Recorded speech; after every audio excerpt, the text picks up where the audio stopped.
वैसे ऐसा नहीं है कि कनाडा के साथ तनाव का असर सिर्फ भारतीय छात्रों पर ही पड़ेगा। यह मामला कनाडा के लिए भी आर्थिक तौर पर काफी भारी साबित हो सकता है। दोनों देशों की आपसी व्यापार, आप जानते हैं, वो तो प्रभावित हो ही गया है, उसकी आशंका भी है। हालांकि यह कहना अभी जल्दबाजी होगी। भारतीय छात्र भी कनाडा की अर्थव्यवस्था में बड़ी भूमिका निभाते हैं। अभी थोड़ी देर पहले हमने आपको आंकड़े भी बताए, तो रेवेन्यू आता है ना भाई। दरअसल प्राइवेट कॉलेज कनाडा के नागरिकों से जितनी फीस लेते हैं उससे 3 से 5 गुना ज्यादा फीस भारतीय या अन्य अंतर्राष्ट्रीय छात्रों द्वारा दी जाती है। एक तरह से कनाडा का पूरा प्राइवेट कॉलेज सिस्टम इन अंतर्राष्ट्रीय छात्रों के पैसे पर ही निर्भर है। और अगर भारत से वहां छात्र जाना बंद कर दे तो यह पूरे सिस्टम जो है ये दिक्कत में आ जाएगा। हमने आपको पहले ही बताया था 40%, 41% इतनी संख्या तो भारतीय छात्रों की। इसे एक उदाहरण से समझ सकते हैं। अक्टूबर 2018 में एक सऊदी अरब के पत्रकार जमाल खशोगी की तुर्की की राजधानी इस्तांबुल में हत्या हुई और आरोप सऊदी अरब सरकार पर लगा। यह मामला अंतर्राष्ट्रीय सुर्खियों में रहा। कई देशों ने इस मामले में सऊदी अरब की तीखी आलोचना की। इन देशों में कनाडा भी शामिल था। 2018 में ही कनाडा में सऊदी अरब के करीब 15,000 छात्र पढ़ रहे थे। सऊदी अरब ने अपने इन छात्रों को कनाडा छोड़ने का आदेश दिया। इसका बड़ा असर हुआ।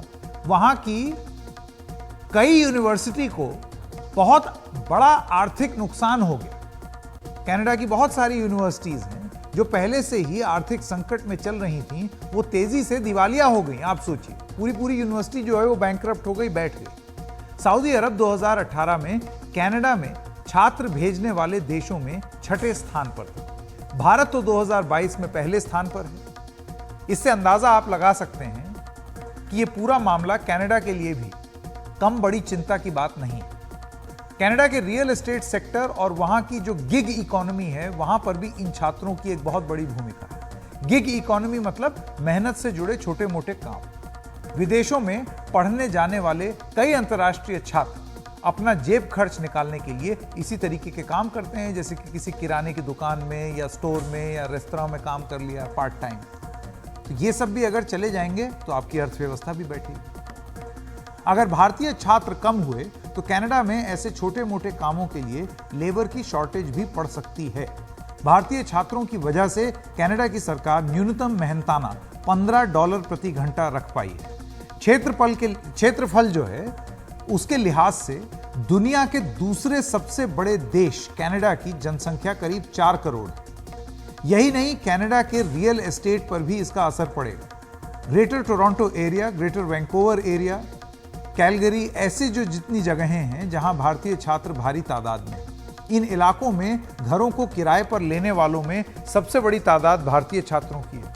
तो असर उन पर भी पड़ेगा और बहुत भारी पड़ेगा, आर्थिक असर पड़ेगा। ऐसे समय जब कनाडा में घरों के लिए कर्ज पर ब्याज बहुत ऊंचे दरों पर है, इन छात्रों से मिलने वाला किराया वहां के लोगों के लिए एक बड़ी राहत के तौर पर आता है।